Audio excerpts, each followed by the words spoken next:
네, 오늘은 저희가 창세기 2장에 들어가서 2장 4절부터 시작하는 에덴 동산에 대한 내용을 보겠습니다. 창세기 2장 4절에서 8절까지의 말씀 누가 좀 읽어주시기 바랍니다. 좀 부탁합니다. 제가 오늘 저 성경 본문을 잘 안 읽겠습니다. 그냥 좀 누가 읽어주세요. 창세기 2장 4절부터 25절까지의 내용은 하나님의 창조 역사의 배경과 함께 6일째 사람을 어떻게 만드셨는지를 상세히 기록한 것입니다.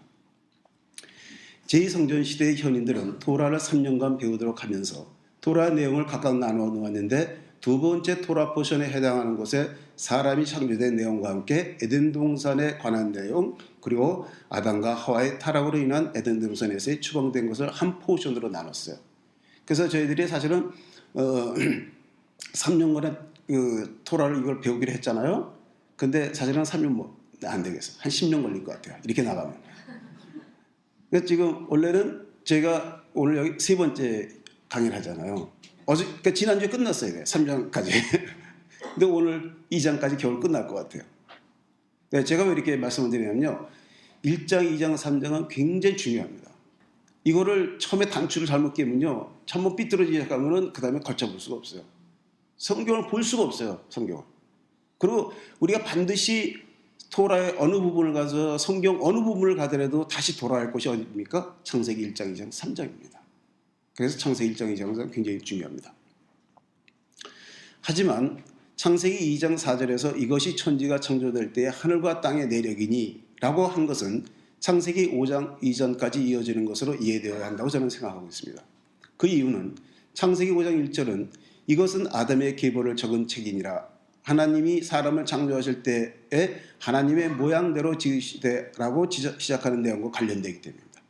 이것이 천지가 창조될 때 하나님의 하늘과 땅의 내력이니 라고 한 곳에 내력이라고 번역된 히브리어 톨레도트라는 단어가 또다시 나타나는 곳이 창세기 5장 1절입니다. 이 단어는 타낙 안에서 39번, 창세기 안에서 13번 나타나며 내력, 계보, 족보 등으로 번역되고 있습니다. 제가 이제 이번에 책을 하나 썼습니다. 여러분의 기도 덕분에 책을 하나 발견하게 됐는데요.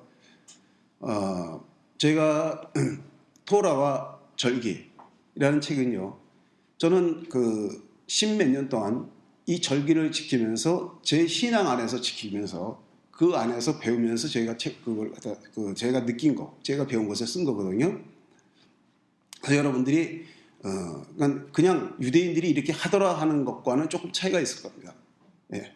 제가 배운 것을 그대로 여러분들 전해드리는 거기 때문에 그러니까 참고를 하시는데, 제가 그 다음에 또 이제 책을 내려고 한 것이 바로 이 창세기를 어느 관점에서 보느냐예요. 그래서 제가 메시아의 계보로 보는 창세기라는 것을 지금 이제 곧 원고가 이제 시작되는데, 이 톨레도트라는 것은 이 창세기의 하나의 그 흐르고 있는 굉장히 중요한 그 테마입니다. 근데 이것이 제일 처음에 나타난 것이 지금 창세기 2장 4절이죠. 창세기 2장에서는 하나님의 천지 창조에 관한 내용, 배경을 설명하기 위하여 쓰였지만 이후로는 사람들의 계보, 족보에 관한 배경에 관하여 쓰이고 있습니다. 이 톨레도트라는 단어는 뭐냐면 원래 야라드라는 단어에서 왔습니다. 나타라는 말이에요. 그러니까 누구누구의 계보 그러지만은 사실 그 계보가 누구의 계보가 됩니까? 자기보다 아래 밑으로 내려가는 거죠. 그렇죠? 야라드라면서 내려가다는 뜻도 있거든요. 그래서 이 톨레도트 그러면 하나님께서 낳으신 그 세계예요. 그렇게 이해하시면 굉장히 이해하기가 쉬울 것 같습니다. 그리고 이제 아담 이후의 세계, 그런 식으로 쭉 내려가거든요. 그래서 그게 어디로 이어지는, 어디로 이어질까요? 메시아로 이어지죠. 누가복음에 보시면 예수님의 그 족보를 누가는 어떻게 썼을까요? 거꾸로 썼죠. 마태는 어디서부터 썼어요? 아브라함에서부터 썼어요. 그래서 정리를 어떻게 합니까? 아브라함에서부터 다윗까지 14대. 다윗에서 예수님까지가 14대. 바빌론까지 14대. 바빌론에서 예수님까지 14대. 그래서 아브라함, 다윗, 마시아, 아담이거든요.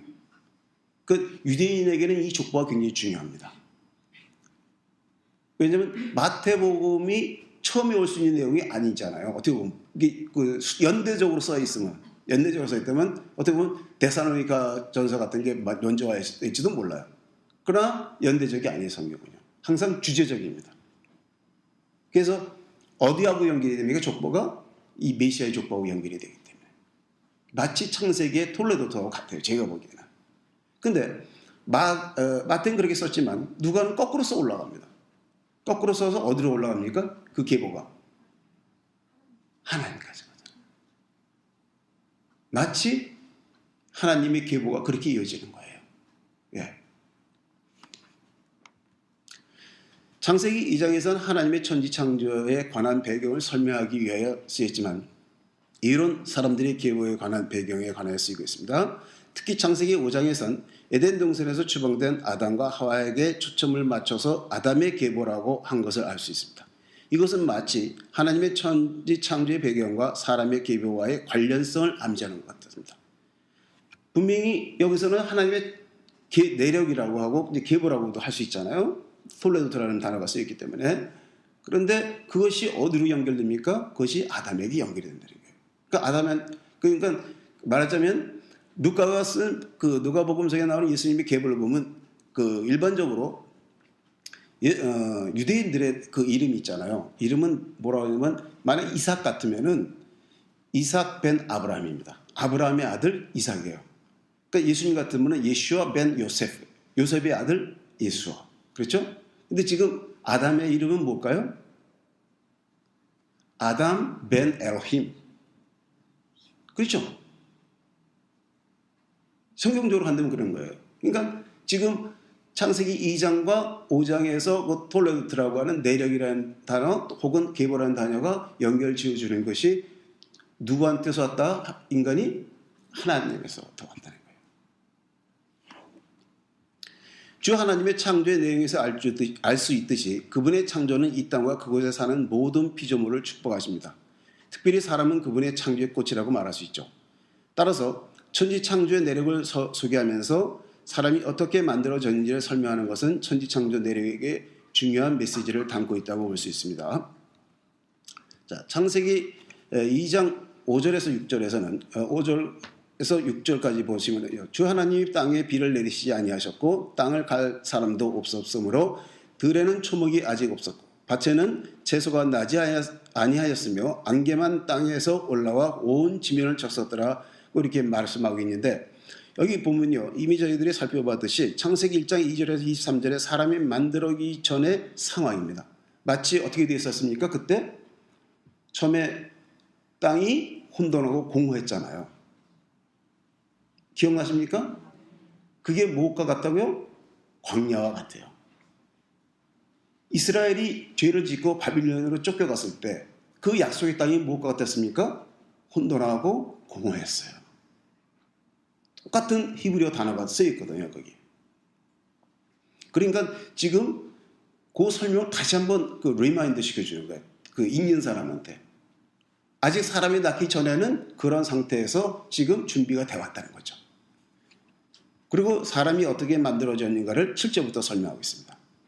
여기서 창세기 1장 26절에서 27절 그리고 에서 보시면은 하나님이 사람을 만드신 내용과 함께 창세기 2장 7절 8절의 내용을 한번 살펴보기로 하겠습니다. 창세기 1장 26절에서 보시면요. 하나님이 이르시되 우리의 형상을 따라 우리의 모양대로 우리가 사람을 만들고 라고 한 구절에서 우리라고 표기된 복수형은 이미 설명한 바와 같이 여러 주석이 있지만 특히 주목할 것은 창조 역사를 기술한 내용에서 이 부분은 명령형이 아닌 권고형으로 쓰인 것은 마치 하나님 자신이 사람의 창조 안에 들어와 계신 것을 암시한다고 볼 수 있습니다. 지난번에 저희가 설명드렸죠. 지난주에. 계속해서 이르시되 있으라 명령형입니다. 하나님께서 말씀하시되 그런데 그 다음에 딱 바뀌어요. 하나님께서 26절에서 우리가 이렇게 만들자 이렇게 말씀하시거든요. 복수형이라. 그리고 또 동사도 복수형이에요. 하나님이란 엘로힘이라는 단어는 집합적 단수형입니다. 근데 이것이 그냥 복수형으로 쓰일 때가 있어요. 그럴 때는 집합적 단수형으로 쓸 때는 동사가 뭘로 되어야 된다고요? 단수형이죠. 그럴 때는 이 엘로힘이라는 단어가 집합적 단수형이로구나 이해를 하지만은 이것이 복수형이다. 동사가 복수형으로 나왔을 때는 이게 복수형이에요. 똑같은 엘로힘이지만 때로는 이것이 엘로힘이라는 단어가 뭘로 쓰입니까? 우상들이라는 단어로 쓰이지 않습니까? 그저 설명드렸잖아요. 근데 지금 여기서 우리가 할 때 분명히 복수형이에요. 이건요. 그리고 만들자는 것도 복수형이에요. 그럼 이걸 어떻게 설명해요? 근데 보니까 흐름에서 사람이 어렵게 가다가 문장이 우리는 잘 못 느끼겠지만 히브리어 문장이라는 게 틀린 게 있거든요. 그렇다면 그것이 뭡니까? 주의를 집중시키는 거예요.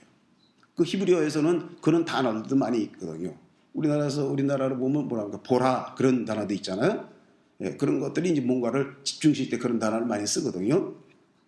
그래서 이것이 이제 그런 그 의미가 있다는 건데 제가 지난번에 설명을 조금 빼뜨리고 나중에 보니까 찾아보니까 제가 빠뜨리고 한 게 있어서 좀 더 설명을 좀 드리려고 이런 말씀을 드립니다. 자, 이러한 이해와 함께 27절을 주목할 필요가 있습니다. 자, 뭐냐면요. 창세기 1장 27절에 하나님이 자기 형상, 곧 하나님의 형상대로 사람을 창조하시되 남자와 여자를 창조하시고 이것이 개정력입니다. 혹은 하나님이 당신의 형상대로 사람을 창조하셨으니 곧 하나님의 형상대로 사람을 창조하셨다. 하나님이 그들을 남자와 여자로 창조하셨다. 이것이 표준역입니다. 이 내용이 27절 내용이 26절과 어떻게 연관이 되는가 하는 게 문제입니다. 자, 원문상 표준역을 참조한 것이 이해하기가 좋습니다. 그 이유는요. 영어역이 대체적으로 보면 우리나라 성경보다는 원문에 좀 가깝게 번역을 할 수 있는 그 언어입니다. 그래서 God created man in his own image, in the image of God he created him, male and female he created them 하고 이제 그 NIV를 번역하고 있는데 뭐가 다르냐면요. 창조하다는 말이 나오잖아요. 여기서 창조하다는 말이 3번 나와야 돼요. 원어상. 근데 우리나라 개정력이 몇 번 나왔어요? 2번 나왔죠? 표준역은 3번 나왔어요. 표준역은 그래도 원문에 가깝게 번역을 했어요. 근데 가정역은 원문에 가깝지 않습니다. 물론 의도는 알겠지만 왜 이런 말씀을 드리냐면요. 원어상 그 창조하다는 말이 3번 연속 나온 이유가 있어요. 예를 들어서 이사야서 6장을 보시면 거룩 그러죠. 카도시. 왜 카도시를 3번에 한 번만 하면 되잖아. 하나님 뭐 3번씩 못 알아들어서? 아니죠. 강조해서. 히브리의 특징은요. 때로는 복수형으로 쓰이지만 복수형으로 써가지고 그 강조할 때도 있지만요. 2번을 연속 쓸 때도 있어요. 그리고 또 3번을 연속 쓸 때도 있고. 그러니까 3번 연속 쓰는 좀 드문 경우죠. 근데 여기서 또 그 동사가 3번이 나왔다는 것은 주목해야 되는 거예요. 이것은 마치 하나님께서 사람을 창조하신 것이 얼마나 완벽한 것이며 그분의 사람을 향하신 마음을 나타낸다고 볼 수 있습니다. 왜냐하면요. 그 3이라는 숫자는요. 그 성경 안에서 중요한 의미를 가지고 있어요. 그 완성적인 의미가 있죠. 창세기 22장 보면은 아브라함이 이삭을 데리고 모리아산으로 갈 때 며칠 만에 갔어요? 3일 만에 갔어요. 예수님이 며칠 만에 부활하셨어요? 3일 만에요. 요단강을 건널 때 며칠 준비했어요? 3일 준비했어요. 항상 3이라는 숫자 그렇게 이어지고 있어요. 그리고 레위기의 정기의식이 보통 짧으면 며칠 만에? 3일 만에. 그 다음에 3일 만에 그 다음에 또 3일이 아니에요. 그 다음에 일주일 만에. 그러니까 일주일이 아니라 6일, 그러니까 3, 3에서 6일은 아닙니다. 항상 3일 아니면 일주일이에요. 다 이유가 있어요, 그것도. 그러니까 어떤 패턴이라는 거죠, 그것도. 그러니까 우리는 그거를 성경에서 어떤 패턴도 찾아갈 필요가 있어요. 성경을 이해하는 데는. 그러니까 지금 제가 왜 이렇게 말씀드리냐면요. 여러분들이 개정력 하나만 가지고는 절대 성경 공부할 수 없다는 걸 강조하고 싶어요. 네. 좋은 표준력 놔두고 제 표준적 선전하는 아닙니다. 왜 놔두고 그걸 안 보세요? 왜냐면 이게 보면 틀리잖아요? 그 왜 틀릴까를 찾아가시면 그게 공부가 되는 거예요. 그걸 안 찾으면 공부가 안 돼요. 이해가시죠? 네. 그리고 또 중요한 것은 뭡니까? 사람과 여자를 만들었다고 하는 점이죠, 여기서. 그냥 이게 아니라 하나님이 당신의 형상대로 사람을 창조하셨으니 곧 하나님의 형상대로 사람을 창조하셨다? 근데 그 사람들이 누구예요? 사람이 그냥 하나님 사람이 아니잖아요. 그들을 남자와 여자로 창조하셨다는 거예요. 이 남자와 여자라는 복수가 26절에 하나님이 이르시되 우리의 형상을 따라 우리의 모양대로 우리가 사람을 만들고라고 하신 말씀과도 연관이 된다고 저는 생각을 합니다. 그냥 단수로 그냥 만드신 게 아니고 복수를 만드셨기 때문에 거기에 우리들이라는 것이 하나 같이 하나님께서 포함되는 거로 이렇게 이해할 수가 있습니다.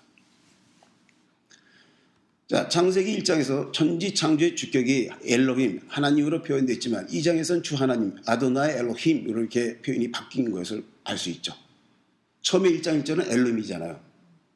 근데 그 다음부터 쭉 나오다가 2장 4절에 아도나이 엘로힘이에요.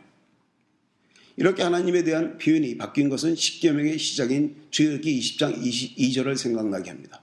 뭐냐면요, 20장 2절을 보면 아노키 아도나이 엘로헤이카 이렇게 나오거든요. 그러니까 나 주 하나님은 이렇게 나가는 거예요.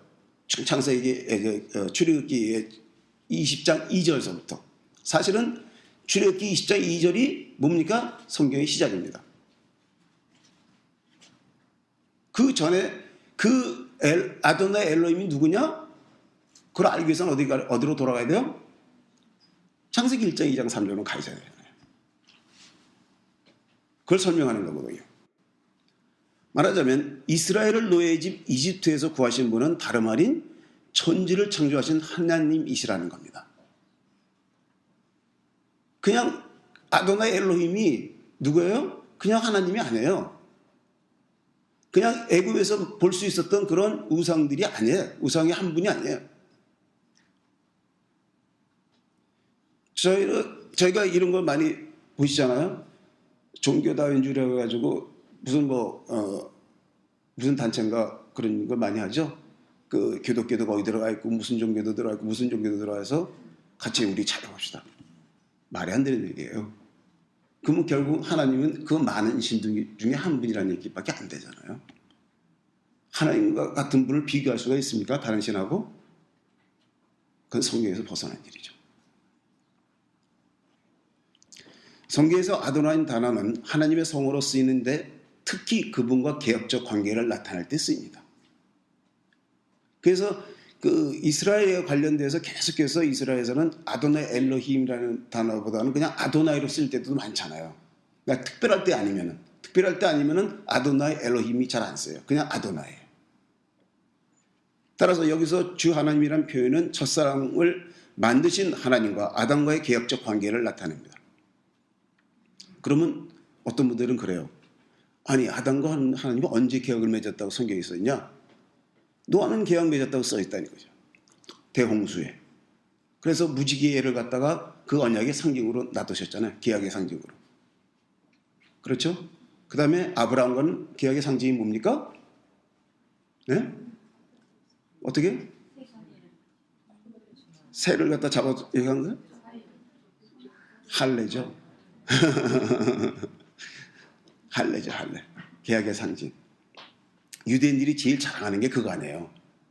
자기네들이 계약의 서민이라는 거예요. 왜? 할례 받았잖아요. 근데 그 할례는 뭡니까? 하나님께서 계약을 맺으실 때, 아브라함하고 맺으실 때 어떤 그 배경이 있어요. 아브라함이 하나님 믿으니, 아브라함이 하나님 믿으니 그를 의로 여겼다고 했잖아요. 그러니까 믿음으로 의인이 되는 거잖아요. 그것이 바로 할례예요, 사실은. 할례 의미는 믿음이잖아요. 믿음 안에서 순종하는 거. 네. 그 바울과 토라에 보면 할례에 대한 거 내용 써 있으니까 그 꼭 읽어보세요. 그러니까 뭡니까? 제가 말씀드리려고 해서는 계약이라는 것이 그런 어떤 표시가 있다고 하는 것만 가지고 얘기할 수는 없다는 얘기입니다. 분명한 계약의 어떤 장면인 게, 보세요. 호세아서 6장 7절에 뭐라고 되어 있어요? 그들은 아담처럼 계약을 어기고 거기에서 나를 반역하느냐. 그랬잖아요. 뭐예요? 아담과 계약을 맺으셨다는 얘기입니까? 아닙니까? 마치 이스라엘이 하나님한테 불순종한 것이 아담과 같다는 거예요. 그러니까 아담과 계약을 맺었다는 얘기죠. 이것은 하나님이 사람을 만드신 목적이 그분이 창조하신 세계를 다스리도록 하신 것이 마치 그분과의 개혁적 관계에 있음을 시사합니다. 하나님께서 이스라엘을 계약할 때 무슨 말씀하십니까? 처음에 출애굽기 19장 5절 6절. 세계에 다 내게 속하였으니 너희가 내 말을 잘 듣고 내 언약을 지키면 너희는 열국 중에서 내 소유가 되겠고 너희가 내게 대하여 제사장 나라가 되며 거룩한 백성이 되리라. 너는 이 말을 이스라엘 자손에게 고할지니라. 하나님과의 관계에서 하나님 말씀에 순종해야 되는 거잖아요. 하나님께서 약속하신 게 있잖아요. 축복하신 게 있잖아요. 그 축복은 뭘로서 이루어져요? 하나님 앞에 순종하는 데서. 그래서 하나님께서 이런 첫사람과의 계약적 관계는 사람이 창조된 과정을 설명하는 구절에서 엿볼 수 있습니다. 이미 1장에서 언급되었듯이 사람은 하나님의 형상과 모형을 따라 지으심을 받았습니다. 2장에서는 그 과정을 상세히 전하고 있음을 알 수 있죠. 창세기 2장 7절 보시면요. 주 하나님이 땅의 흙으로 사람을 지으시고 생기를 그 코에 불어넣으시니 사람이 생명이 되니라. 창세기 2장 7절에 의하면 첫사람 아담이 만들어진 것은 땅의 흙으로 지어졌다고 합니다. 여기서 땅이라고 하고 번역된 히브리어 아다마라고 그러거든요. 이 단어는 빨갛다는 의미가 있어요. 에돔이라고도 있죠. 그렇죠? 에돔 사람. 여러분들 페트라 가보신 적 있어요? 페트라. 저기 요르단에 있는 거. 거기 가면 빨개요. 땅이. 거기가 에돔 사람들이 살았던 땅이에요. 마치 이 아다마라는 그런 의미 같이 생각이 들더라고요. 그래서 이게 빨갛다는 의미를 유래하는데 이것은 땅의 색깔이 빨갛기 때문이죠. 그리고 흙이라고 번역된 아팔이라고 하는 단어인데 이것은 먼지, 흙, 점토를 뜻하는 것으로 흙보다는 먼지라는 것이 더 어울릴지는 모르겠습니다. 더욱 모든 피조물은 하나님의 말씀에 따라 지어졌죠. 하지만 사람만이 하나님의 손으로 친히 만드시고 또 그분의 생기를 불어넣으셨습니다. 여기서 지으시고라고 번역된 히브리어는 1장에서 창조를 나타내는 바라 하는 단어예요. 여러분들 1장 1절에서 바라라는 단어를 쓰였다는 것에 대해서 충분히 설명을 드렸죠. 바라와 아사는 틀립니다. 근데 그것도 이제 또 설명드려야 될 부분이 또 나옵니다. 그리고 또 야찰이라는 단어가 쓰였어요. 근데 성경에서 이 단어의 명사형은 토기장애를 뜻하며 장인이 형상을 만들 때 씁니다. 야찰이라는 단어. 우리가 때로는 뭘로 비유가 됩니까? 토기로 비유가 되잖아요. 토기장애가 우리를 빚는 것처럼. 이것은 마치 하나님이 친히 손으로 흙을 빚으사 사람을 만드셨다는 것을 시사하는 것이라고 볼 수 있습니다. 그런데 한 가지 문제가 있어요. 자, 19절에서 주 하나님 흙으로 각종 들짐승과 공중의 새를 지으시고 한 9절에서 지으시고란 단어와 같은 야찰이 쓰였습니다. 그렇다면 동물이 만들어진 것도 사람과 같이 하나님이 친히 흙으로 만드신 거냐 하는 거죠. 19절의 내용에 의하면 그렇다고 이해할 수 있습니다. 이것은 18절에서 주 하나님이 가라사대 사람이 독주하는 것이 좋지 못하니 내가 그를 위하여 돕는 배필을 지으니라 하시니라고 하신 말씀과 관련된다고 볼 수 있습니다. 하나님께서 동물을 언제 만드셨어요?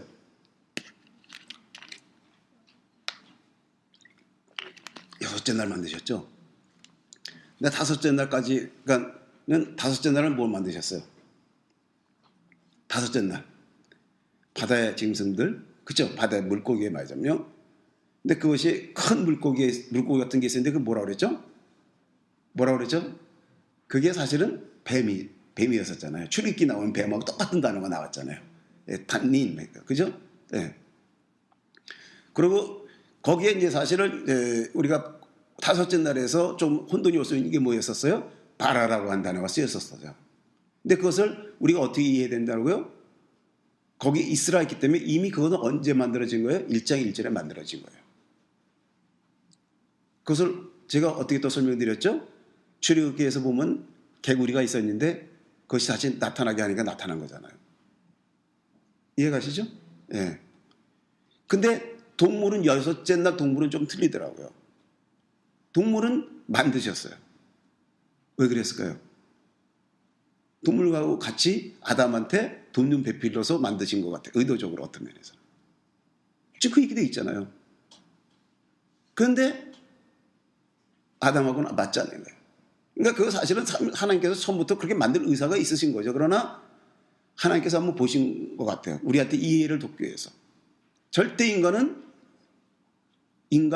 하나님으로부터 하나님의 인격체로서, 그러니까 남자와 여자의 구별해서 그것도 나오지만 남자 여자가 만들어져 있는 그 특성에서도 그렇지만은 인간은 뭡니까?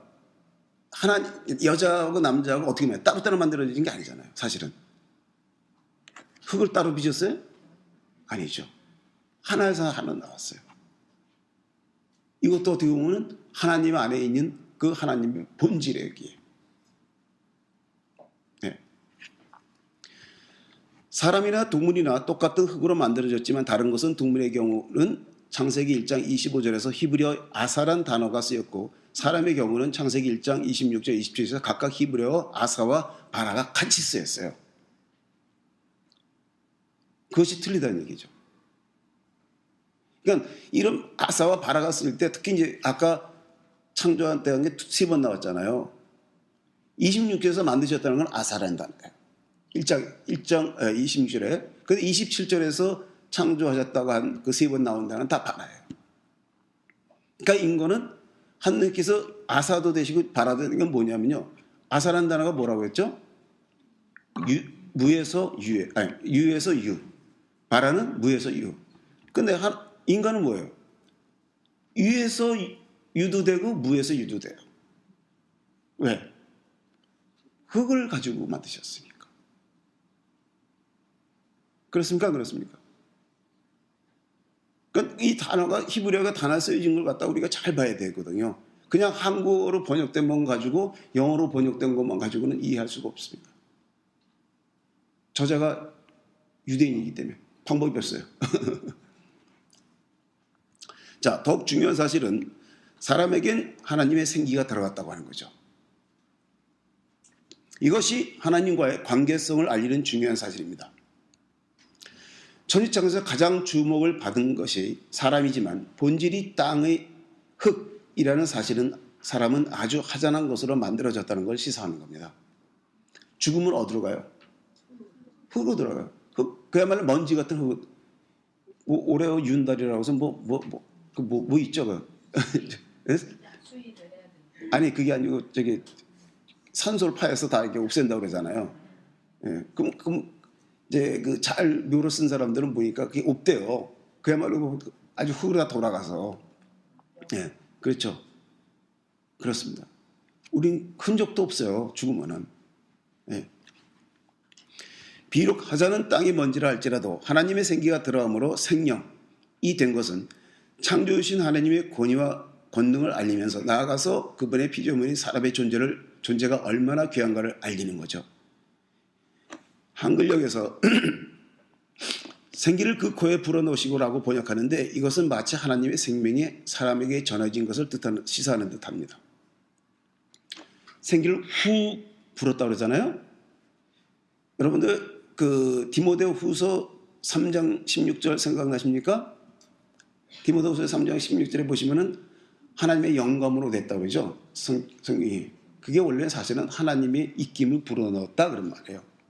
원어로 보면.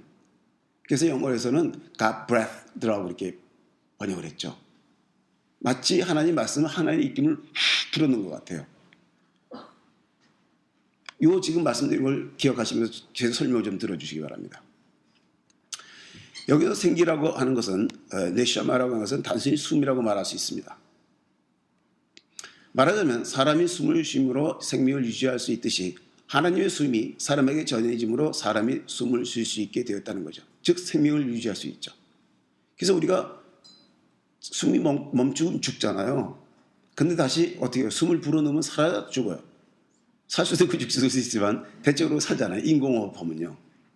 왜 그래? 숨이 그만큼 중요하잖아요.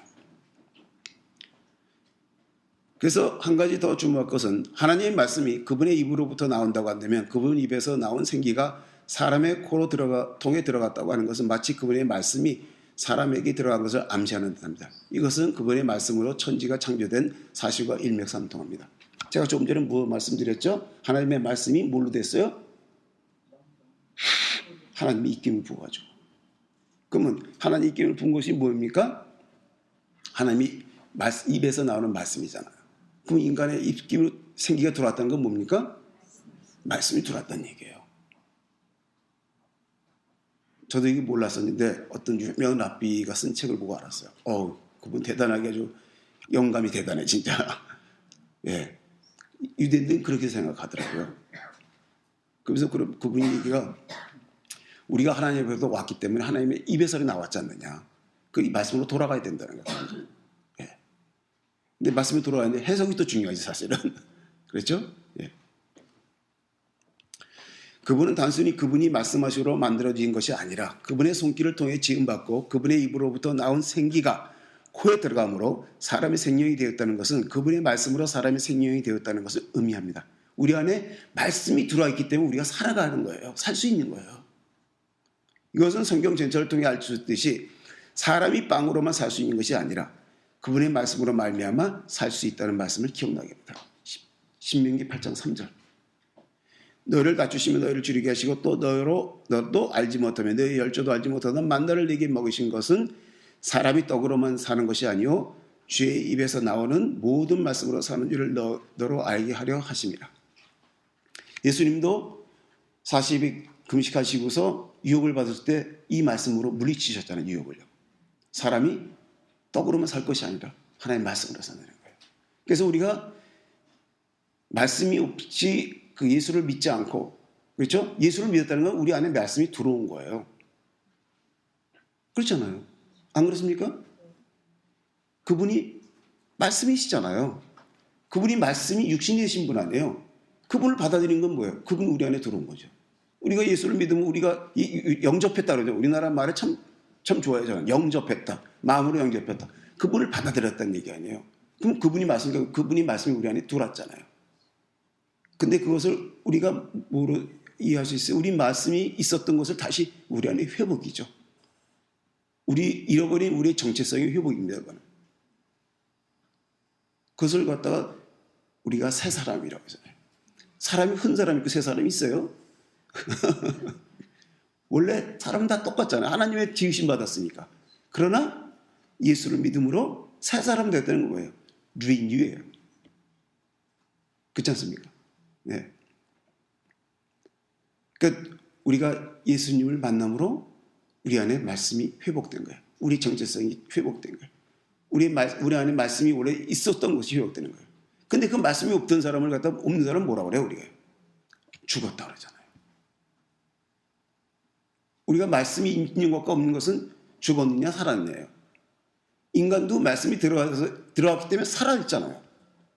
말씀이 들어가지 않은 사람은 우리가 그냥 죽었다 그러잖아요. 살아있지만 살아있는 게 아니죠. 그거는요. 언젠간 죽어버리잖아요. 인간은 어떻게 돼 있어요? 언젠간 죽게 돼 있어요. 안 죽어요? 예수 믿어도 죽어요. 근데 예수 믿고 죽는 것과 예수 안 믿고 죽는 것과 뭐가 틀려요? 내가 죽더라도 다시 부활할 수 있다는 거죠. 왜? 내 안에 예수의 생명이 있기 때문에. 그분이 부활하신 것 같이 나도 부활이 된다는 거죠. 그것을 약속하신 거잖아요. 그것이 살아있는 사람과 죽은 사람의 차이예요. 그것이 성경이 가리키는 거잖아요. 이해가시죠? 네. 내가 오늘 말이 안 하려고 했더니 자꾸 나오네. 이거 큰일 났네. 3분의 1밖에 못했네. 네. 여러분들이 이렇게 진지하게 들으시면요. 저도 진지하게 막 나가거든요. 여러분들이 가만히 가면 저도 그냥 빨리 끝내지 그러는데. 좋습니다, 저는. 목이 아파도 괜찮아요. 가서 쉬면 되니까. 또한 이러한 창조의 배경은 이미 언급되었듯이 사람이 하나님의 형상과 모양을 따라 만들어졌다고 하는 것과도 일치하는 것이라 말할 수 있습니다. 그것은 단지 문자적인 단순한 표현이 아니라 실제적으로 하나님의 생기가 사람에게 들어간 것은 그분의 생명의 말씀이 사람에게 등함으로 생명을 갖게 되었다고 말할 수 있습니다. 따라서 하나님의 말씀에 따라 살아야 한다는 것이 창조의 선지입니다. 우리가 말씀 따라 산다는 것이 그냥 하나의 종교적인 그 말이 아닙니다. 무슨 기독교적인 무슨 가르침도 아닙니다. 그것은 창조의 섭리입니다. 당연한 겁니다. 인간으로서, 인간의 본질적인 것으로서. 그러므로 아담과 하와는 에덴 동산에서 살게 하시면서 그들을 해야 할 것과 해서는 안 될 것을 명하신 것은 이러한 창조 섭리에 따르는 것이라고 볼 수 있습니다. 왜 그렇습니까? 우리가 말씀으로 창조가 됐잖아요. 그렇죠? 그러면 우리가 어떻게 살아야 돼요? 하나님의 말씀을 따라 살아야 돼요. 누구든지 그런 말 질문했어요. 이제 토라는 이제 시내산에서 준 거잖아요. 근데 저는 에덴 동산에서 주었다고 얘기를 합니다. 왜? 우리 이미 말씀으로 창조됐고 또 하나님의 말씀을 따라 사느냐 순종하느냐 불순종하느냐 둘 중에 하나잖아요. 토라의 가르침이 뭡니까? 둘 중에 하나거든요. 근데 불순종하면 어떻게 된다고 그래요? 토라에서요? 죽는다고 그래요. 에덴 동산에서 똑같은 말씀 하시잖아요. 그것이 어디 있었어요? 시내산에서 있었던 게 아니에요. 모든 원칙은 어디서부터 시작했어요? 천지창조의 섭리 안에 있어요. 시내산 계약도. 네. 창조의 역사에서 우리의 관심을 끄는 것은 에덴 동산이라는 것인데 어떤 것인 것인가입니다. 여러분들 에덴 동산에 대해서 어떻게 생각하세요? 에덴 동산 있어요, 없어요? 있는 것 같기도 하고 아닌 것 같기도 하고. 제가 어저께 어떤 곧 강도사 되신다고 하는 분을 만났어요. 그래서 제가 질문을 했어요. 에덴 동산이 있다고 생각하십니까? 에덴 동산에서 어떻게 생각하십니까? 제가 질문했거든요. 근데 그분 말씀이 대답을 못해. 자신을 갖고 대답을 못해요. 없다고 그러기도 그렇고 있다고 그러기도 그래. 왜? 신학교에서 안 배웠으니까. 그래가지고 어떻게 강도사 시험을 보려고 그랬어요? 제가 그랬지만은 에덴 동산에 대해서 그렇게 이해가 깊지 않습니다. 기독교인들이. 동정녀에서 예수님이 나셨다는 건 믿어요. 근데 에덴 동산은 잘 안 믿어요. 천지창조도 잘 안 믿어. 네. 너무 거리가 멀기 때문에. 자, 실제 장소인가 아니면 영적인 장소를 이해하는가 하는 거죠. 만약 영적인 장소로만 이해한다면 첫사람 아담과 하와는 물론 이스라엘 역사와 예수님의 존재도 영적으로만 이해되어야 합니다. 그렇지 않습니까? 제가 지금 아까 말씀드렸죠? 계보라는 것에 대해서 말씀드렸죠? 톨레도라는 단어가 있다고요? 그 단어가 창세기를 쭉 꿰뚫고 나가고 있거든요.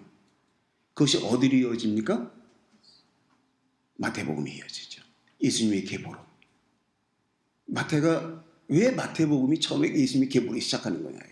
그것이 창세기의 계보하고 이어지는 거예요. 메시아의 계보거든요. 그것이. 그렇다면 에덴 동산이 있어야 돼요? 없어야 돼요? 있어야 되잖아요. 영적인 장소로 이해한다면 그거는 예수님의 존재도 영적으로밖에 이해 못해요. 네. 이것이 굉장히 문제입니다. 창세기 2장은 천지창조의 첫사람의 창조 과정을 설명하면서 하나님께서 첫사람을 어디서 살도록 하셨는지를 기록하고 있죠. 창세기 2장 8절에서 14절. 여기 프레젠테이션을 보고 읽어주세요. 한두가. 주 하나님이 동방의 에덴의 동산을 창설하시고 그 지으신 사람을 거기 두시니라. 주 하나님이 그 땅에서 보기에 아름답고 먹기에 좋은 나무가 나게 하시니 동산 가운데에는 생명나무와 선악을 알게 하는 나무도 있더라. 강이 에덴에서 흘러나와 동산을 적시고 거기서부터 갈라져 네 근원이 되었으니 첫째 이름은 비손이라. 금이 있는 하윌라 온 땅을 불렸으며 그 땅은 금은 순금이요 그곳에는 베델리엄과 호마노도 있으며 둘째 강의 이름은 기온이라. 부수 온 땅을 둘렀고 셋째 강의 이름은 히데겔이라. 아수르 동쪽으로 흘렀으며 넷째 강은 유브라데더라. 아멘. 자, 지금 이제 에덴 동산에 관한 좀 설명인데요. 창세기 2장에 나타난 네 강 중 두 강은 지금도 이라크에 있죠. 유브라데스 강, 티그리스 강이 그랬거든요. 예. 근데 하지만 나머지 두 강의 그 위치는 정확히 단정할 수가 없습니다. 흔히 구스라는 것은 에티오피아를 가리키므로 기온이라는 강은 에티오피아에 있는 강을 가리킨다고도 말합니다. 또한 하윌라 땅에 있는 비손이라는 강은 이집트를 가리킨다고도 하며 창세기 10장 29절 30절 보시면 오빌과 하윌라와 요밥을 낳았으니 이들은 다 욕단의 아들이며 그들이 거하는 곳은 메사에서부터 스발로 가는 길의 동편 산이었더라 라는 것에 근거해서 아라비아의 남쪽이라고도 합니다. 대충 이제 중분동 지방이에요. 그렇게 되면요.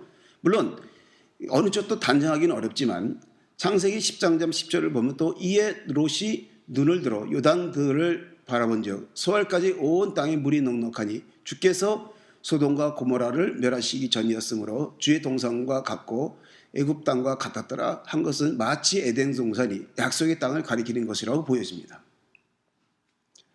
소돔과 고모라가 어디 있어요? 원래 약속의 땅 안에 있어요.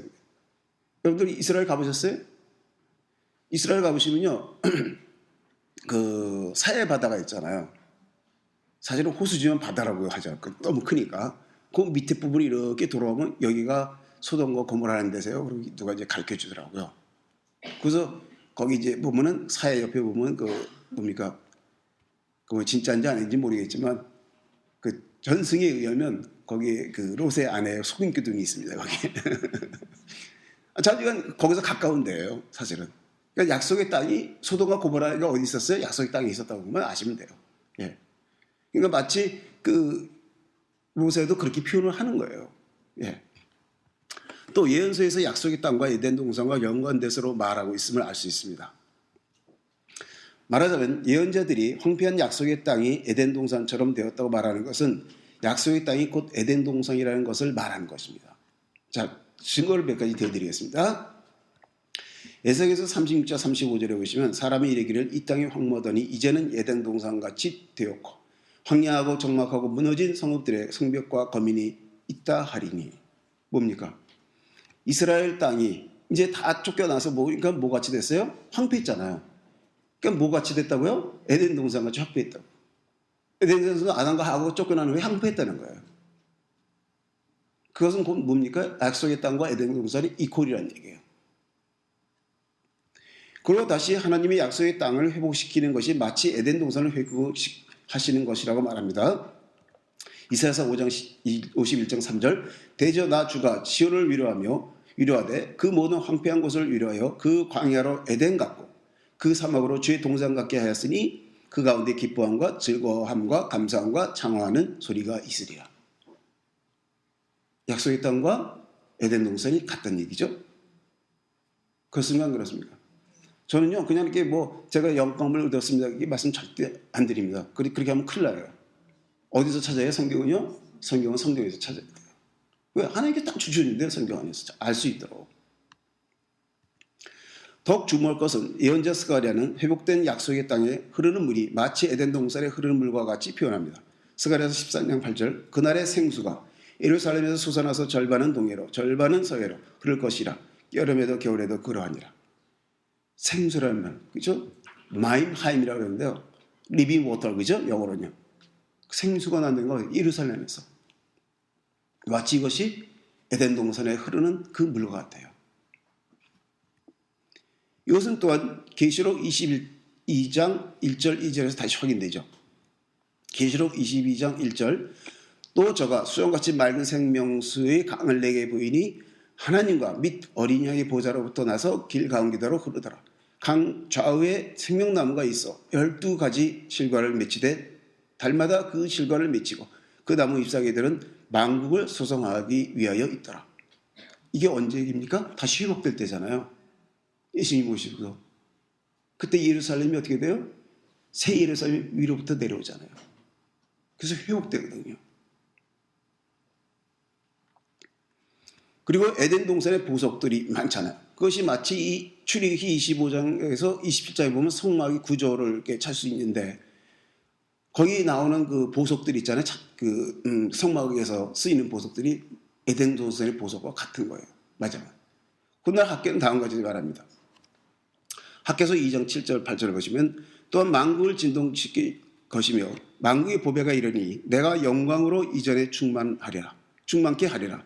만군의 주의 말이니라. 은도 내 것이요 금도 내 것이니라. 만군의 주의 말이니라. 하나님의 전이 어떻게 같다고요?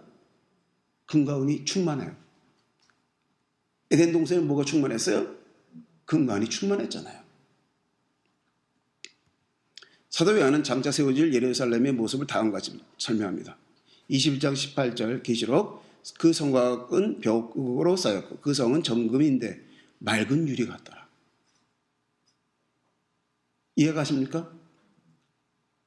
분명히 에덴 동산은 다시 회복될 약속의 땅이죠.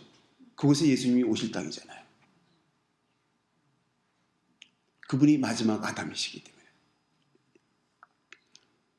여기 이제 그림을 보시면 제가 설명을 보면요.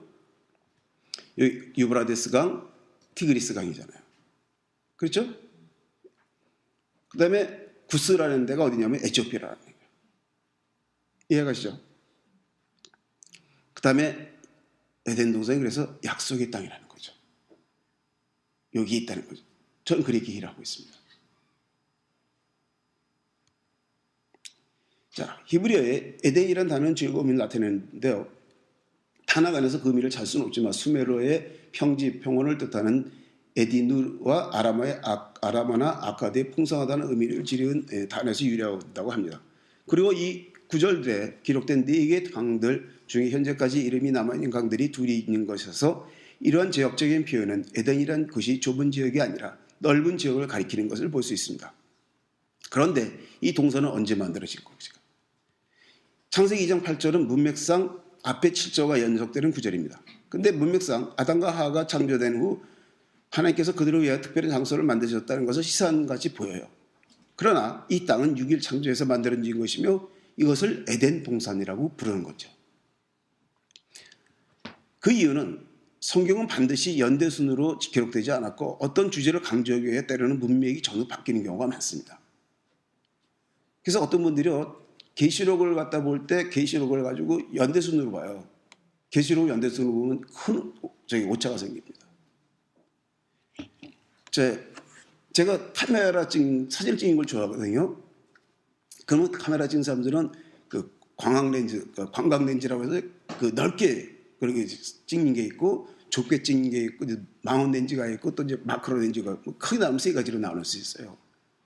그럼 어떤 사물을 볼 때 이것을 어떤 경치를 볼 때 이걸 뭘로 찍을 것인가를 갖다 따라서 틀려지거든요. 그 자기가 표현하고 싶은 거.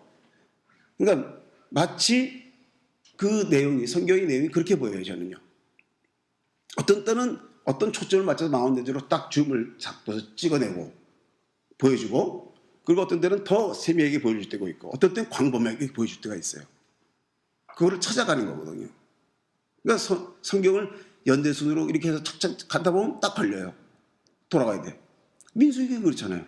민수기의 1장이 어디서부터 시작해요? 둘째 달부터 시작하거든요. 근데 실제는 어디서부터 시작이 돼요? 1월 달이 9장서부터 시작돼요. 네. 그런 것들을 우리가 잘 봐야 돼요. 자, 이것은 사람과 동물이 만들어진 상세한 내용이 창세기 1장 24절과 24절에서 28절의 기록 순과는 달리 사람의 경우는 창세기 2장 7절에, 동물의 경우는 이 창세기 2장 19절에 각각 기록하고 있습니다. 아무튼 우리가 알고자 하는 것은 에덴 동산이 어떤 곳인가 하는 거죠. 8절에선 주 하나님이 동방의 에덴의 동산을 창설하시고라고 하지만 10절에선 강이 에덴에서 흘러 동산을 적시고라고 하며 15절에서 주 하나님이 그 사람을 이끌어 에덴 동산에 두어라고 하십니다. 이 세 구절을 보면 하나님께서 사람을 처음 두신 동산이 어딘지가 불분명하죠. 그렇지 않습니까? 여러분들 어떻게 생각하세요? 조금 혼돈이 와요. 이렇게 보면요. 15절에는 분명히 에덴 동산이라고 기억을 하고 있어요. 에덴의 동산, 동방의 에덴의 동산을 창조했다고 그랬거든요. 그 뭐냐면 에덴의 동쪽이라는 얘기예요. 그걸 좀 설명을 드리겠습니다. 창세기 3장에서도 에덴 동산이라고 기억하고 있죠. 하지만 8절을 주목하면 동산은 에덴에 있는 동쪽에 만들어진 거라고 하죠. 영어로는 And the Lord God planted the garden eastward in Eden 이렇게 돼 있거든요. 동쪽을, 에덴의 동쪽을 향해서, 그러니까 동쪽이라는 얘기예요. 우리나라 말로 동방. 문제가 되어지는 것은 동방, 동쪽이라고 하는 것입니다. 만약 동산이 에덴의 동쪽이라고 한다면 문제가 생기죠. 창세기 3장에서 아담과 하와가 에덴 동산에서 쫓겨난 후 동쪽으로 갔다고 하는 것과 가인이 동쪽으로 떠났다고 하는 것은 즉 성경에서 동쪽으로 향해 떠난다는 것은 하나님의 동산에서 멀어지는 것을 뜻합니다. 그래서 그분들이 계속 동쪽으로 가죠. 그렇죠? 그래서 결국 나중에 바벨탑으로 가잖아요. 아브라함도 사실은 그때 다 따라간 사람들이에요. 그래서 메소포타미아에 있다가 온 사람 아니에요. 네. 그래서 동쪽이라고 번역된 히브리어는 이제 미케뎀이 때로는 태고라는 의미로 쓰는 점을 주목하는데, 이것만 가지고 이게 또 태고, 미케뎀이라는 말 가지고 태고라고 해서 무조건 다 태고를 해버리면 동쪽의 의미를 가지고 아니면요, 이게 또 문제가 돼버려요. 그래서 이제 타금 언클레스라고 하는 것에서는 아람어로 밀카딤이라고 해서 아주 오랜 옛날 이렇게 번역하는데, 만약에 에덴에 아주 오랜 옛날에 두었다? 이것도 이상하잖아요. 여러분들 그렇게 안 느끼세요? 저만 그렇게 느끼나? 자, 에덴 동산이 아담과 하와가 주 하나님을 예비하면서 또 그분과 교제하면서 세상을 다스리는 중요한 사명을 감당하며 사는 곳이라고 한다면 8절에서 에덴 동쪽의 동산을 만드셨다고 한 것은 다음과 같이 이해할 수 있습니다. 자, 이걸 중요합니다. 굉장히 말하자면 하나님을 예비하며 교제하는 것이 바로 즐거움의 장소인 성전이므로 성전의 입구가 되는 동쪽을 향하고 있는 곳에 아담과 하와가 성 곳을 마련하셨다는 것이 됩니다. 그리고 하나님과 그들이 사는 전체가 곧 에덴 동산을 불리는 곳이라고 볼 수 있습니다. 왜냐하면 하나님의 임재는 성전에만 국한된 것이 아니라 그들이 사는 곳에서도 있기 때문입니다. 따라서 에덴 동산은 하나님 안에서 즐거움 그리고 그분의 은혜가 풍성한 곳입니다. 자, 여기 좀 한번 보세요. 여러분 이거 뭐 같이 보여요? 네? 이스라엘 진영이죠. 이스라엘 진영의 맨 가운데 뭐가 있어요? 성막이 있어요. 그 성막의 오른쪽을 보시면 동쪽이잖아요. 거기에 동쪽의 입구에 누가 있어요? 모세, 아론이 있어요. 그 뺑 둘러서 레위족이 있잖아요. 레위인들. 그리고 그 다음에가 누가 있어요? 유다가 있어요. 동쪽에. 유다나 모세, 아론. 대제사장은 누굴 뜻해요? 메시아를 뜻하잖아요. 메시아는 누구예요? 마지막 아담이죠. 동쪽에 있어요. 그러니까 전체적으로 만약에 이스라엘 진영을 전체적으로 봤을 때 이것을 하나의 만약에 그대로 그 약속의 땅에다 갖다 놨을 때 이해가십니까? 그러면 어떻게 돼요? 그것이 이스라엘 그 진영이란 말이에요. 그럼 거기에 에덴 동산에 있는 곳 그 자리가 하나님을 예배하는 자리가 뭐가 돼요? 나중에 그 성막에 가서 성전이 되잖아요. 성전에서 사는 것이 아니고 어디서 살아요? 성전 동편에 아담과 하와가. 궁극적으로 하나님께서 이스라엘 백성들한테 성막을 짓도록 하신 목적이 뭡니까?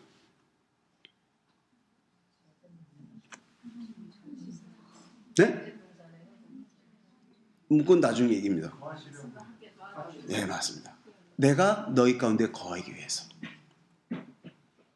하나님께서 계속 어디에 거하십니까? 그 성막에 거하시잖아요. 네. 거하시기 위해서. 그러면 에덴 동산도 그렇잖아요. 하나님께서 그 에덴 동산에 아담과 하와와 함께 거하시기 위해서. 이해가 가십니까? 예.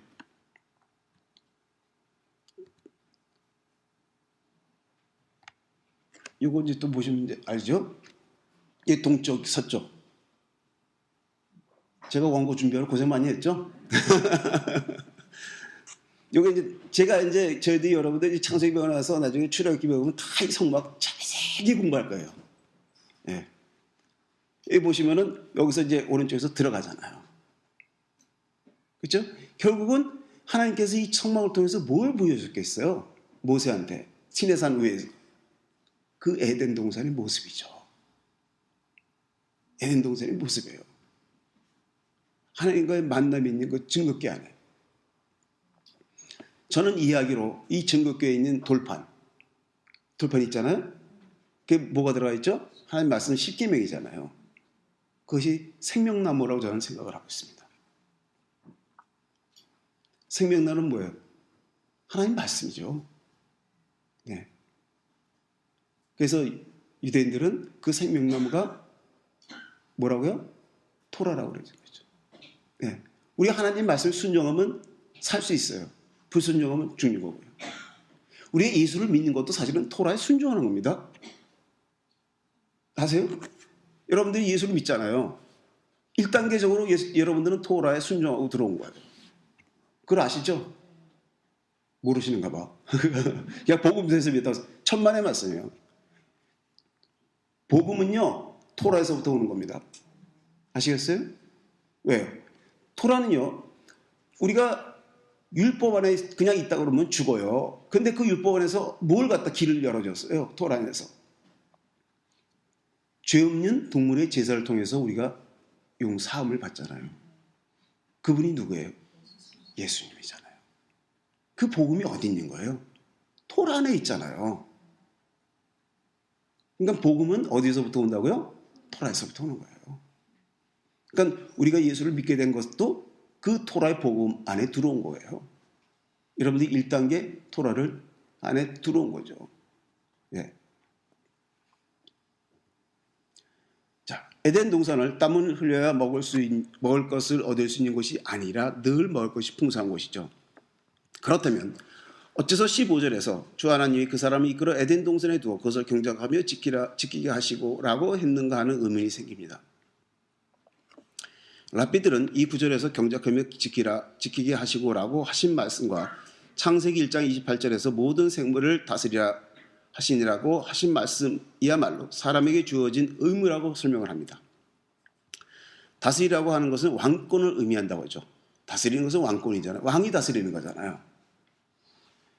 그리고 경작하다는 번역된 히브리어는 에베드라는 단어죠. 그 출애굽기에서 보면요, 모세가 바로한테 뭐라니까 우리가 하나님을 예배하러 가야겠다는 거예요. 그때 그 다 쓰인 단어가 에베드라는 단어입니다. 그래서 이것이 이제 일하다는 의미를 지니고는 있지만 때로는 이게 예배하다는 의미를 쓰이거든요. 그리고 지키다는 히브리어는 샤마리라는 말이에요. 샤마리라는 것은 토라에서 하나님의 말씀을 지킨다는 뜻을 쓰는 거죠. 따라서 이런 단어의 배경을 살펴보면 사람은 하나님을 대신해서 세상을 다스리는 왕으로서 또 그분을 예배하는 제사장으로서 그리고 그분의 말씀을 바르게 전하는 예언자로서의 삶을 살도록 하신 거라고 이해할 수가 있습니다. 이것이 마치 누구의 사역과 같습니까? 메시아 예수님이시죠. 그러니까 오직 그분만이 이 사역을 온전히 이루실 수가 있었어요. 그래서 아담에게 모든 동물의 이름을 짓도록 하심으로 그의 권위를 확인하십니다. 성경에서요, 이름을 짓는 것은 그 사람의 권위가 있는 겁니다. 그래서 보면 하나님께서 꼭 이름을 지어주세요. 이삭의 이름, 이스마엘도 그랬죠. 그 하나님의 권위예요. 그게. 우리는 그 유대인들은 8일째 되면 애가 난 지 8일째 되면 뭘 합니까? 할례하죠. 그때 이름을 줍니다. 이름을 지어줍니다. 그건 아버지의 권한입니다. 그렇기 때문에 아버지 이름을 뒤에 넣잖아요. 자, 그 말씀 예슈아 벤 요셉 그렇게 얘기하는 거거든요. 아버지의 권위가 같이 있어요. 네. 그래서 이런 아담의 사역은 마치 마지막 아담이신 메시아의 사역을 알게 하는 것이라고 이해할 수가 있죠. 이렇게 아담이 이렇게 중요한 사역을 감당하기 위해 무엇보다 필요한 것을 그를 돕는 배필입니다. 그런데 아담의 배필은 따로 흙으로 빚어 만드신 것이 아니라 아담의 갈빗대를 취해서 만드셨습니다. 자, 창세기 2장 21절에서 23절 누가 좀 읽어주세요. 주 하나님이 아담을 깊이 잠들게 하시니 잠드는 그가 그 갈빗대 하나를 취하고 살로 대신 채우시고 주 하나님이 아담에게서 취하신 그 갈빗대로 여자를 만드시고 그를 아담에게로 이끌어 오시니 아담이 이르되 이는 내 뼈 중에 뼈요 살 중에 살이라 이것은 남자에게 취하였은즉 여자라 부르리라 하십니다. 성경에서 하나님의 특별하신 계시를 나타낼 때 예언자들을 깊이 잠들게 하신 것을 알 수 있습니다. 아담을 깊이 잠들게 하신 것은 그분의 창조의 특별하신 뜻을 이루시고자 하신 것을 알 수 있는데 그것은 바로 아담에게 돕는 배필을 만들어 주심으로 그가 사역을 감당하도록 하신 것이라고 볼 수 있죠. 물론 깊은 잠을 통해서 아담이 고통을 못 느끼도록 하신 세심한 배려와 더불어 그분의 창조의 신비를 알리고자 하신 뜻이 있다고도 이해할 수 있습니다. 그런데 21절과 22절에서 하나님이 아담의 갈빗대로 여자를 만드셨다고 하지만 23절에서는 아담이 이는 내 뼈 중에 뼈요 살 중에 살이라고 한 것으로 미루어보아 여자는 단지 아담의 갈빗대뿐만이 아니라 살도 함께 쓰였다고 이해할 수가 있습니다. 여기서 갈빗대라고 번역된 단어는 첼라라고 하는데 이 단어는 출애굽기에서 성어 짓는 과정에서 한쪽 쪽 있잖아요. 이렇게 나무 쪽 그렇지 않으면 이제 무슨 판자 이런 단어로 번역이 되는 단어입니다. 그러니까 마치 집을 짓듯이 지었다는 얘기죠. 짝을 맞춰 나간 거예요. 네. 성막을 우리가 뭐라고도 표현하십니까? 예수님의 몸이라고도 표현하잖아요. 그렇죠? 그런 것 같이 이 몸이 두 사람, 남자와 여자인 것 같지만 하나는 짝을 이룬 거예요. 예. 이것은 마치 아담과 하와가 따로 분리된 인격체가 아니라 하나로 묶여진 공동체임을 스시하는 것입니다. 창세기 2장 24절에 보시면은 이러므로 남자가 부모를 떠나 그의 아내와 합하여 둘이 한 몸을 이룰지어라. 남자는 이슈라고 하고 여자는 이샤라고 합니다. 이 두 단어에서 하나님을 나타내는 아도나이의 요드하고 헤이를 뺀다면 불이라고는 애슈가 됩니다. 말하자면 남자와 여자 사이에 하나님이 안 계시면 두 사람이 불과 같은 사이가 된다는 거죠. 하나님이 안 계시면 남자 여자는 맨날 싸운다는 얘기입니다. 남자와 여자는 하나가 되어서 하나님과 함께 동행해야 한다는 것이 성경의 가장 중요한 가르침입니다. 그래서 저는 독신으로 사는 걸 별로 권하지는 않습니다. 그러니까 제가 뭐 남의 그 종파에 대해서 종교에 대해서 좀 적하는 건 뭐하지만요. 가톨릭에서 그 뭡니까 사제가 결혼을 하지 않는다는 건 비성경적입니다. 있을 수가 없어요. 왜냐하면 성경에서는 제사장은 누구 집안입니까? 레위는 50점이에요. 아론이어야 됩니다. 레위 존에서도 아론의 직계 자손만이 제사장이 됩니다. 모세 자손도 못 됐어요. 예. 그거는 원칙이 변하지 않는 거예요. 예. 근데 독신으로 살다가 죽으면은 그때 다 대가 끊어졌는데 그렇잖아요. 성경적이 아니에요. 예. 항상 성경은 남자와 여자가 합해서 하나님의 쓰임을 받아야 됩니다. 아담을 돕는 것은 창세기 1장 28절에 근거 안 되면 하나님의 축복은 곧 자손의 번식입니다. 하지만 나중에 이 자손의 번식을 위한 해산은 타락과 고통이 되죠. 왜요? 하나님의 축복을 이루기 위해서 어떻게 해야 돼요? 하와가 자손을 많이 낳아야 되잖아요. 성경에서 얘기하는 축복은 제일 먼저 중요한 것이 자손입니다. 근데 만약에 배필이 없어 봐요. 자손을 낳을 수 있어요? 없죠. 축복에 맡겨버리는 거예요. 돕는 비필이란 의미는 서로가 힘을 견주는 가운데 하나님의 사역을 감당하는 역할을 한다는 의미를 가진다고 이해할 수 있는데요. 18절에 돕는 비필이란 영어로 suitable helper라고 번역하는데 그를 위해 돕는이란 헤브리어는 케네그도라고 하는데 이것을 문자적으로 하면 그에 반대되는 이란 뜻입니다. 사실은. 예. 이것은 여자의 역할이 단지 남자를 돕는 단순한 역할이 아니라 서로 동등한 인격자로서 동역을 하는 것을 의미한다고 봅니다. 그러니까 즉 남자를 그냥 따라가시는 거 아니고 동등한 힘을 견주는 거예요, 서로가. 그러니까 그게 이게 모든 예를 들어서 이게 무게가 똑같으면 어느 한쪽도 기울이지 않잖아요.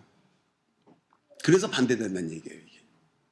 이해가십니까? 그 단어가 쓰인 것이죠. 한쪽이 비교하면 이게 기울어지잖아요. 동등하지가 않죠. 그러니까 동등하지만 이것이 뭡니까? 평행선을 이주하면서 하나님께 쓰일 수 있다는 거예요. 네. 이렇게 남자와 여자는 따로따로 살아가는 것이 아니라 서로 돕는 역할을 감당할 때 그분께서 명하신 왕으로서 제사장으로서 예언자로서의 사명을 감당할 수가 있습니다. 자, 그리고 이 장의 마지막은 다음 구절을 맺습니다. 누가 좀 읽어주세요. 창세기 2장 24절. 그러므로 남자가 부모를 떠나 그의 아내와 합하여 둘이 한 몸이 되리라. 아내와 그의 아내 두 사람이 벌거졌으나 부러워하지 아니한다. 네. 토라에서 and라고 번역되는 단어가 있어요. 그리고 근데 우리는 거의 그리고라는 단어를 번역을 안 하거든요. 왜냐면 토라가 쭉 이어져 있어요. 이쪽에서 여러분들 보시면 이렇게 이어져 있잖아요. 그럼 반드시 마브라는 접속 접두사라는 게 있어가지고 그것이 이제 이어지게 돼 있어요. 그 문장을 이게 그 단어가.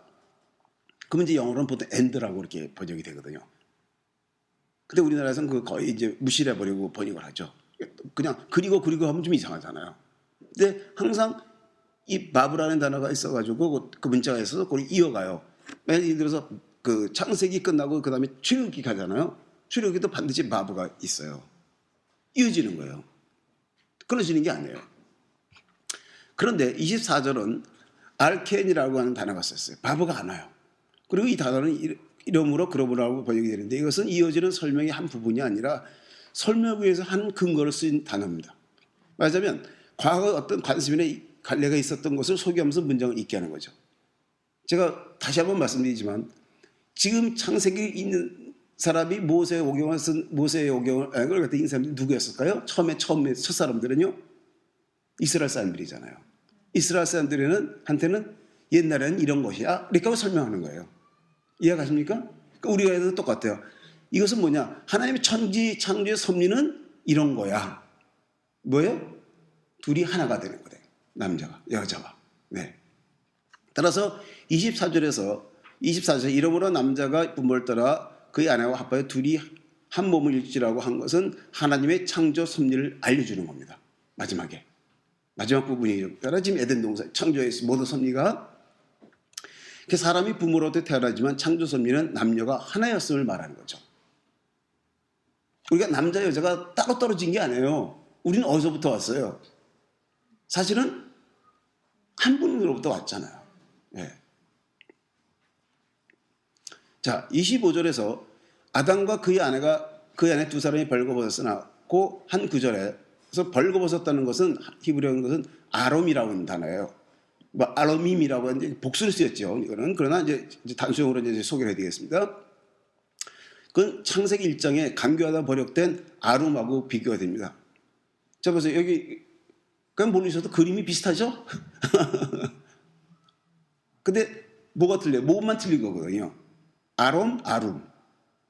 근데 사실 이 아룸이라는 단어가 강교하다는 번역했지만 자문에서는 지혜롭다는 그 번역을 하거든요.